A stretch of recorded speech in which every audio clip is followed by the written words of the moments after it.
Hi, I'm Jim Krieger.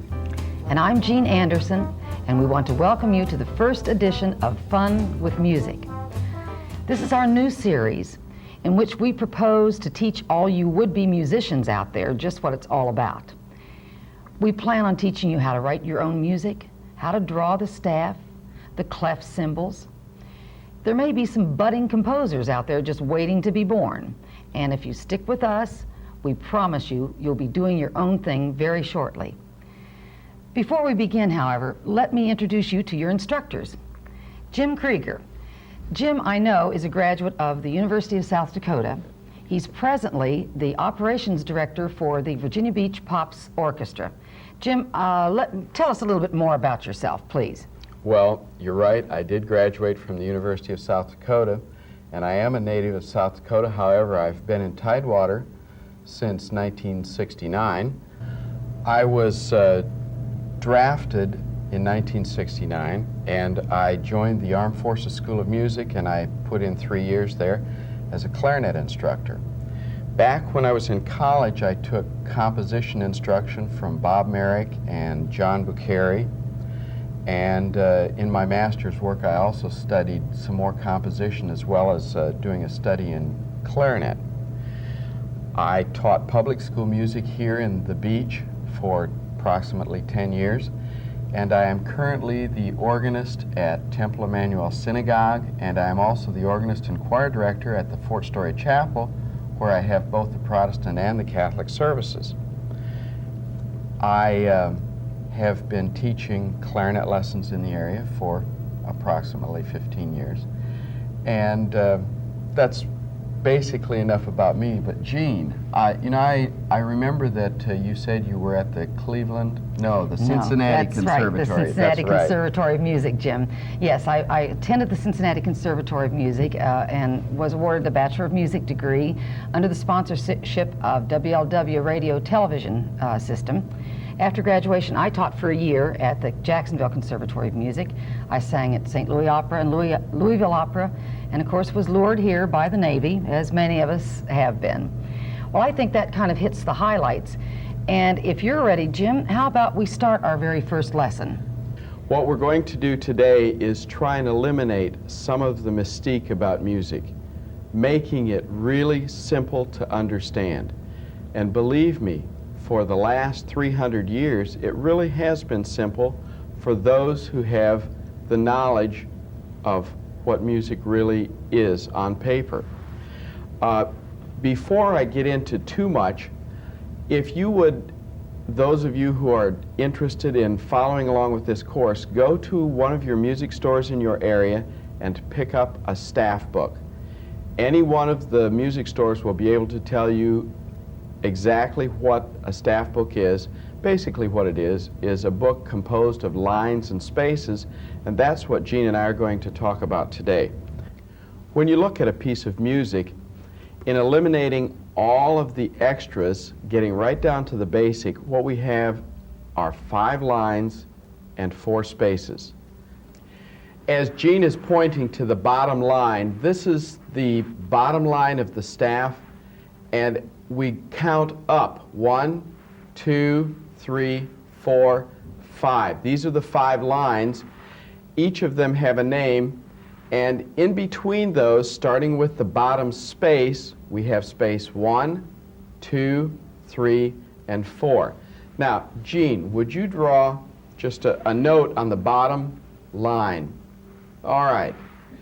That's a note, not a very impressive note, it's just a note right now. That note is called E. Now, I forgot one little thing here. It's very easy to learn the musical alphabet. If you can say the alphabet from A to G, you have it made.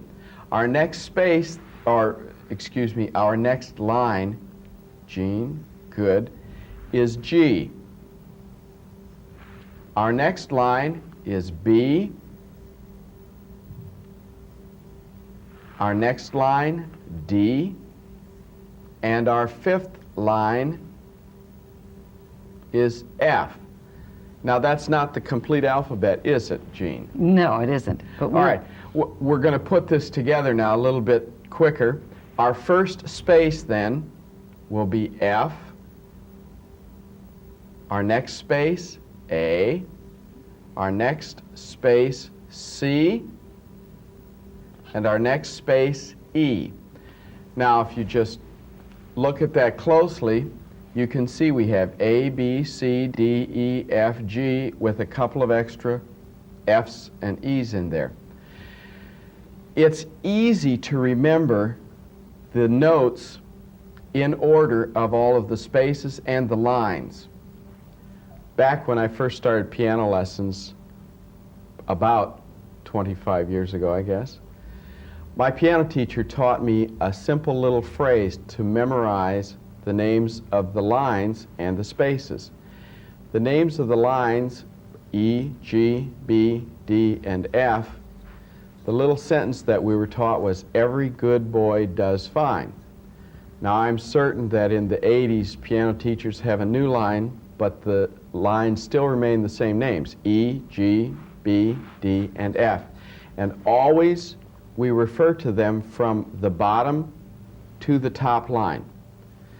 The spaces are equally as easy to remember because they spell face, F-A-C-E. Now, what we're referring to here is not any clef, but the treble clef. The treble clef is, on piano music, the upper notes. On any instrument, actually, the upper notes. The bass clef refers to the notes that are deep and low. And we're going to show you a grand staff later on today which will incorporate both the treble clef and the bass clef. And now, Gene, I think you had something to show us about the treble clef sign. All right, this sign that you see here is the treble clef. As Jim pointed out, most of the notes written on this particular staff will be sung or played in the higher range. Now, it's very simple to draw this clef sign. You begin just a little bit above the top line, come down to a little bit below the bottom line. Take your pencil and go back up to the top of that line. Now, you're going to come out a little ways and intersect right at the second from the next to the top line. Let me draw that so you can see a little bit better. The first line goes down, starts above the staff, goes to just a little below the staff. You go back up to the top, bring it out a little bit, intersect at that particular line. Now we're just going to make a nice little round ball, and it's going to come around that second line. And just for the fun of it, add a little tail on there. Right you see, on, Gene. it's very simple to draw. Gene, could you do that one more time, please? By all means, Jim. You start a little bit above the top line, draw a straight line down to a little bit below the bottom line. You take your pencil, go back up to the top, make it a little curly if you like, bring it out and intersect at this particular line. Then you draw a little ball that ends up circling the second line. There you go. You see how simple that is? That's great, Gene. I wonder if you have a suggestion for the people watching our show about practicing drawing this and the reason for knowing why to do it. I think it's extremely important in your basic writing of music, which I hope you'll all be doing, well, in reading also, to know whether you're going to be singing this in the upper level or the lower level, to be able to do this and to recognize it on sight. So it would be a good idea if you take your staff paper, after you've gotten your staff paper, take your staff paper and practice, do a couple of these. You might start by just this much. Just do that much. Then add on to your expertise and come down. Practice doing maybe about 10 of these and you'll find that it'll come very easily to you. Gene, now we're going to discuss the other clef, the bass clef. Would you show us exactly what it looks like there? This is the bass clef. As you can see, it begins with a little curlicue right down that way and comes around to just before the bottom line. And then we add 2 dots, one in that space and one in that space. Now let me begin again so that I can show you in more detail how you can practice it. All right, we begin a little bit above that fourth line, and we make a curlicue and come up to the top line and down to just above the bottom line. And then we add the 2 dots, which go one above and one below the fourth line. Now I suggest again that when you get your staff paper, just take your time and just practice little by little. We'll go over this again, beginning to make the little turn there up to the top line and down to just below the bottom line, and add the 2 dots. And as Jim points out, this is the clef on which most of the lower notes will be placed. Thank you, Jean. Now we're going to talk about the names of the notes in the bass clef. Now, like the sentence that we all learned when we were younger and that you're trying to remember now for the treble clef, every good boy does fine, for the names of the lines in the treble clef, we have an equally simple sentence to learn for the lines in the bass clef. Beginning again with the bottom note, G, B, D, F, and A, we have a sentence that I learned: good boys do fine always. I'm sure that you can come up with a sentence that would be equally as meaningful if you don't like that one, but I remember that one, and I've remembered it for like 25 years. Now, the names of the spaces in the bass clef are A, C, E, and G. And the sentence that I remember is, all cars eat gas. Jean, is that the sentence? That is not the one I remember, Jim. The one I remember is, all cows eat grass. Very good. Let's take one close look at the names of the lines and the spaces in the bass clef, beginning with G on the first line, then B, D, F, and A. Now we have 4 spaces, and starting with the bottom space, we begin with the letter A, then C, E, and then G. Now, between the 2 clefs, we have a space. And Jean, if you'll just draw a line in the middle, very good. And now draw a note on that, if you would, please. Now, this is the infamous middle C. Now, do you see how simple it is, why we call it middle C? It's actually in between the treble clef and the bass clef. Now, we have 2 other notes that we haven't shown you, and let's take the one above C, Jean. And then why don't you go ahead and put the one below C. Very good. Now, if you can remember your alphabet backward and forward, the note, well, go ahead and name C. Put the letter underneath it, if you would. I think that'll help. The note above that would be D, because that's going up and forward in the alphabet. And the note below C would be B.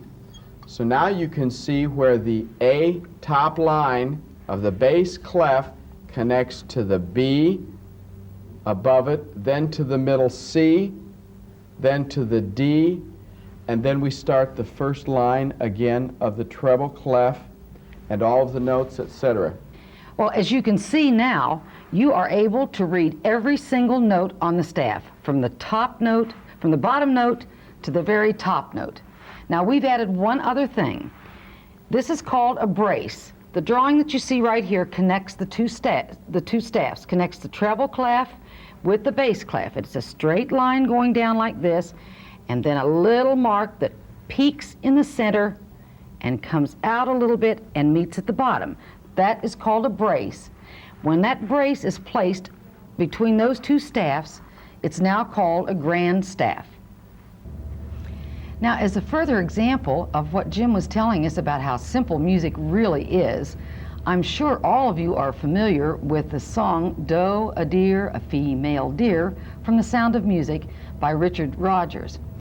That song incorporates the scale that you've just learned. Now, if you wanted to sing this, you'd start out, you'd sing Doe, a deer, a female deer, ray, a drop of golden sun. Me, a name I call myself.